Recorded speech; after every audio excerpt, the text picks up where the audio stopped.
Renungan Harian Katolik, Minggu 5 Mei 2024. Saling mengasihi. Inilah perintahku, yaitu supaya kamu saling mengasihi, seperti aku telah mengasihi kamu.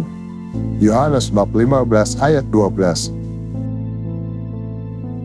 Saudara-saudara, cinta sering dibayangkan sebagai sesuatu yang indah, dan menjadi persoalan saat yang terjadi adalah sebaliknya. Yesus memberi perintah bagi kita untuk saling mencintai, saling mengasihi. Semua orang pasti mengenal cinta, tetapi tidak semua orang mampu mencintai, mengasihi seperti Tuhan. Dia mengasihi dan mencintai sampai mengorbankan nyawanya. Kita para murid Kristus sudah mendengar tentang perintah kasih, dan kita sudah berusaha menghayati kasih itu dalam kehidupan ini. Injil kasih dan ungkapan kasih telah kita berikan bagi keluarga, sahabat, teman, atau kekasih.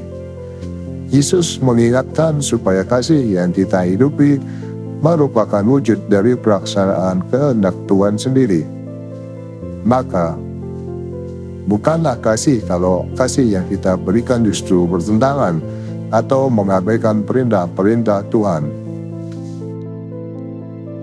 Oleh karena itu, Yesus mengasihi kita, maka kita pun harus saling mengasihi. Dengan saling mengasihi, kita disebut sebagai sahabat Yesus, bukan hamba. Saudara-saudara, betapa penting sikap dan tindakan saling mengasihi itu, sehingga Yesus tidak hanya menganjurkannya tetapi memerintahkannya.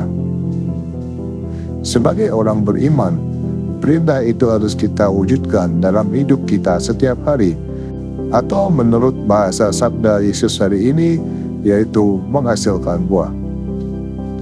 Tanda atau bukti seseorang berasal dari Allah adalah bahwa ia atau mereka saling mengasihi. Kita tahu bahwa hukum pertama dan utama adalah mengasihi Allah dan mengasihi sesama sebagaimana Tuhan mengasihi. Hukum ini dikenal dan dihayati oleh setiap orang yang takut akan Allah, setiap orang di bumi ini, dan setiap orang dengan berbagai latar belakangnya. Hukum kasih itu dapat menjadi dasar persatuan umat manusia yang berasal dari berbagai agama, budaya, suku, dan golongan. Tidak hanya adanya hukum kasih yang ditanamkan dalam hati manusia, tetapi juga berkat karunia Roh Kudus bagi setiap bangsa, maka umat manusia dapat bersatu. Yesus telah menunjukkan jalan dan cara untuk mengasihi, hingga dia memberikan nyawanya. Itulah juga perjalanan dan perjuangan orang-orang yang berkehendak baik, orang-orang yang mendapatkan karunia Roh Kudus untuk terus menciptakan perdamaian dan mencari persatuan di bumi ini. Sebagai seorang Katolik, kita tentu dengan sadar dan penuh keyakinan mengakui bahwa Yesuslah jalan, kebenaran, dan hidup sejati.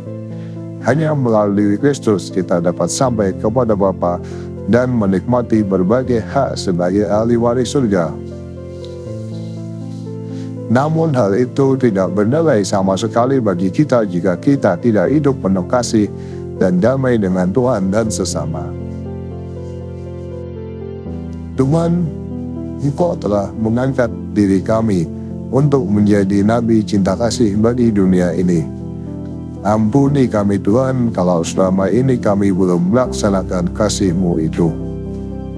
Demikian renungan hari ini. Selamat beraktivitas, semoga semuanya lancar, sukses, serta selamat. Tuhan memberkati.